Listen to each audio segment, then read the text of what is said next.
How are we doing today? I hope the aches and pains of yesterday's draw are easy enough. I know I get it. A lot of trolling, a lot of has been said in media today. Arsenal have bottled it. Advantage Man City.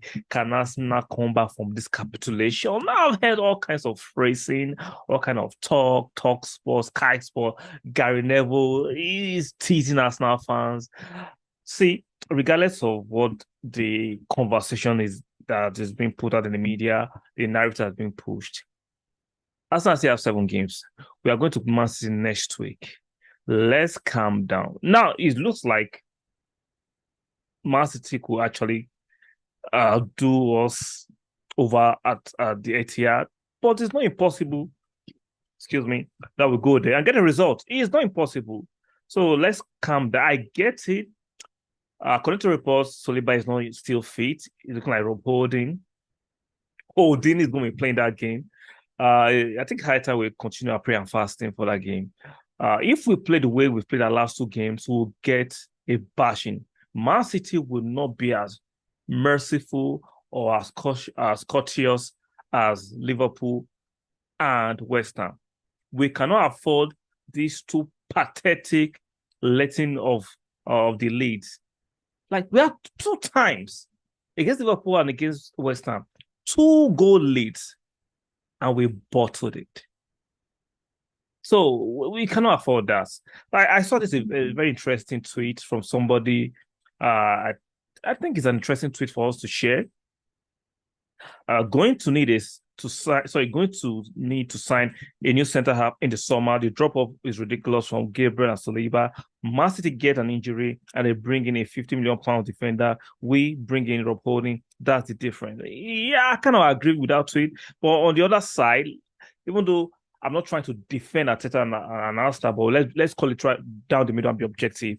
If Tomiyasu wasn't injured, Rob Holding will be playing. Bewell have been moved to the centre back, while Tomiyasu have been playing at the right back. So, based on that, we are just being unfortunate due to injury. It's not because I wanted to play Rob Holding, and I get it. Even though I still want Rob Holding out of the club this summer, bringing a better athletic defender.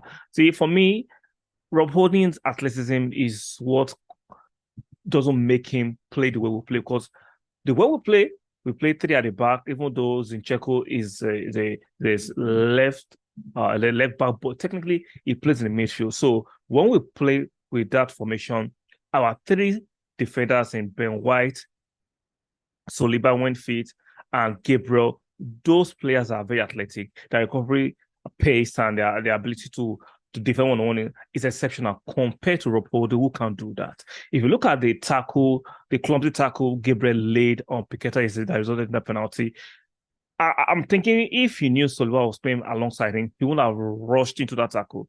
I might be wrong. I'm just looking at based on the fact that when you have a partnership, you can trust your partner. See, the fact that some journalists have been pushing narrative that players don't know players who are not as good as the other. They know.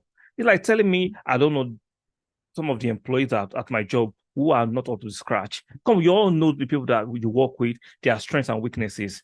Just like you know the strength and weaknesses of your friends or your colleagues. So let's stop this nonsense as players they don't judge other players. Come on, we all judge. Let's stop it. So I get some of the narrative that we need to move on from Rapport, and I agree with that. But let's keep on supporting him. Is all we got right now. There's nothing we can do. There's nothing we can do. Unfortunately, Tomiyasu is out, and we have to continue to work with what we have. And unfortunately, at the same time, Soliba is not going to recover in time for that game, which is very, very unfortunate. At this business end of season, with these injuries, and the fact that Saka is struggling with his form and the racist abuse he got yesterday, I hope he can put that on the side and man up. I'm not saying I applaud it. I'm not saying condone it. Like I said yesterday in that video, there's some things you can't change. This is not a utopian world. In the real world, everybody is not human enough to put different things in same compartments and how to deal with disappointment. So some people go to the extremes. You cannot take it out of the world. It's for the police and the authorities to seek out those kind of individuals and punish them according to the law. So, Arsenal fans, keep your head up. It's not over. Now, It's looking like advantage Manchester City. I get it. I'm not going to be delusional. I'm not going to lie to myself or lie to my subscribers who enjoy my content. But our hope is not lost. Don't be triggered by the opposition fans, the Manchester United fans, the Chelsea fans. Don't be triggered by their misery. They don't want us to win the league. I get it. It's looking very terrible.